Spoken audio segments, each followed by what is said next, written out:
Hello dear students, welcome to great booster channel. तर विद्यार्थी मित्रांनो, आज आपण क्लास 7 स्टँडर्डचा chapter number 2 plant structure and function याचा पार्ट 3 बघणार आहोत. मी पार्ट 1 आणि पार्ट 2 ऑलरेडी अपलोड केलेला आहे आणि त्याची लिंक डिस्क्रिप्शन बॉक्समध्ये सुद्धा दिलेली आहे. जर तुम्ही बघितली नसेल तर कन्सेप्ट क्लिअर होण्यासाठी ती तुम्ही बघून घ्या. आणि विद्यार्थी मित्रांनो, या पार्टमध्ये आज आपण फ्लावर आणि फ्रुट्सबद्दल शिकणार आहोत. तर इथे बघा, स्क्रीनवर दिलेलं आहे फ्लावर्स. हे हिबिस्कसचं फ्लावर आहे. इथे ट्राय दिस दिलेला आहे. Carefully observe a fully open hibiscus flower. एक फुल्ली ओपन हिबिस्कस फ्लावर घ्यायचं, त्याला व्यवस्थित ऑब्झर्व करायचं. Flower may have long or short stalk called pedicel. जी फुलं जी असतात, एक तर त्याला लॉंग, लांब किंवा छोटं असं स्टॉक असते, ज्याला पेडिसिल म्हणतात. हे बघा, याला पण पेडिसिल आहे. ते एक तर ते छोटं असणार किंवा मोठं असणार, पण जेही काही छोटं मोठं स्टॉक जे असते फ्लावरला, त्याला पेडिसिल म्हणतात. One end of the pedicel attach to the stem. आणि फ्लावरचं जे एक एंड असते पेडिसिलचं, ते स्टेमला अटॅच असते. हे जे एंड असणार ते कशाला अटॅच असते? स्टेमला अटॅच असते. The other end of pedicel is expanded and swollen. आणि जी अदर एंड जे असते पेडिसिलचं, ते काय असते? एक्सपांडेड असते, पसरलेलं असते आणि फुगीर असते. It is called the receptacle. आणि हे जे फ्लावरचं जे अदर एंड आहे, रिसिप्टॅकल, ते कसं असणार आहे? एक्सपांडेड असणार आहे आणि सोलन असणार आहे. Petals and other parts of flower are supported on the receptacle. आणि या रिसिप्टॅकलवर पेटल्स आणि फ्लावरचे जे अदर पार्ट्स असतात ते सपोर्टेड असतात. Calyx, corolla, androecium, gynoecium are different parts of flower. फ्लावरचे वेगवेगळे पार्ट्स इथे सांगितलेले आहे. कॅलिक्स आहे, कोरोला, अँड्रोशियम, गायनेशियम. बघूया. Calyx. In the bud condition, the petals are covered by leaf-like parts called sepal, which are green in color. They form the calyx. बघा, फूल बनायच्या अगोदर ती कळी असते. कळीच्या भोवती असं लीफ-लाईक पार्टनी कव्हर केलेलं असते. हिरव्या कलरचं कव्हरिंग असते. जेव्हा ती कळीचं जेव्हा फूल बनते, तर हे जे लीफ-लाईक पार्ट्स आहे, याला सेपल्स म्हणतात.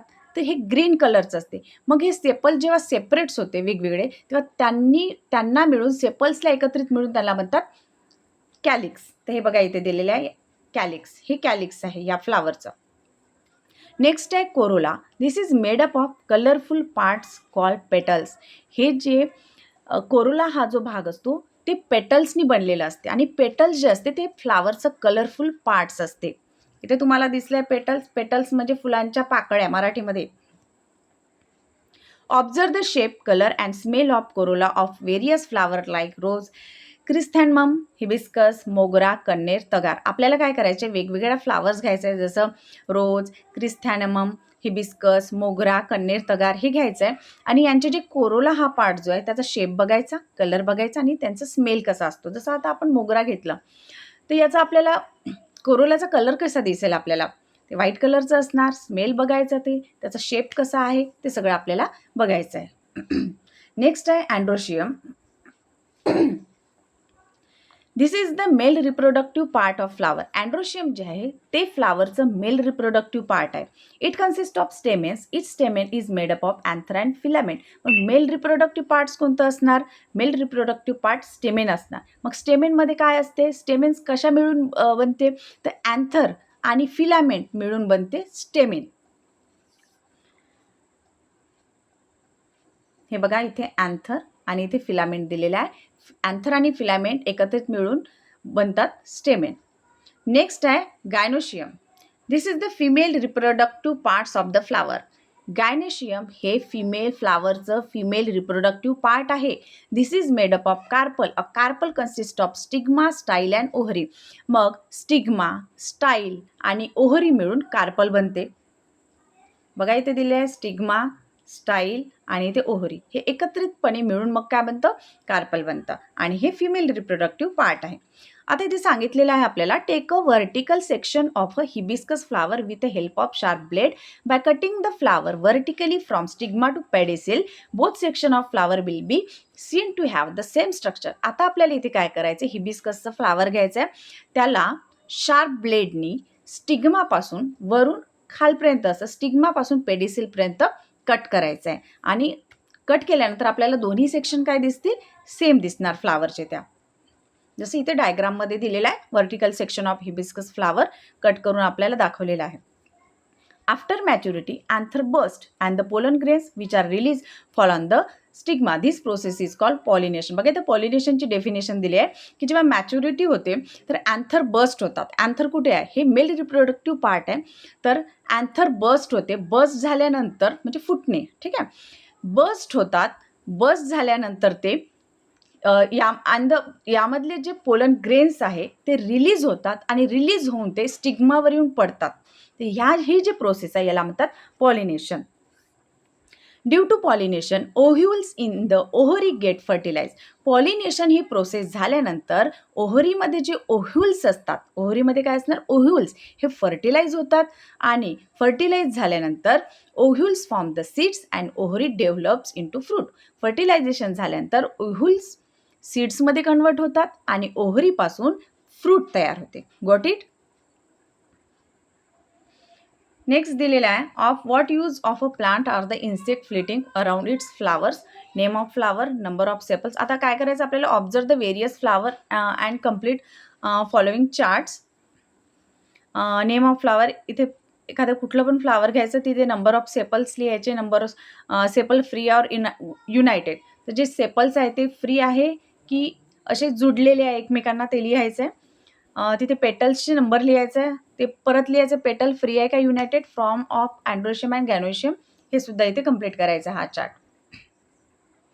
नेक्स्ट दिलेला आहे फ्रूट. फ्रूट म्हणजे फळ. We eat many different types of fruit. Each type of fruit has its own characteristics.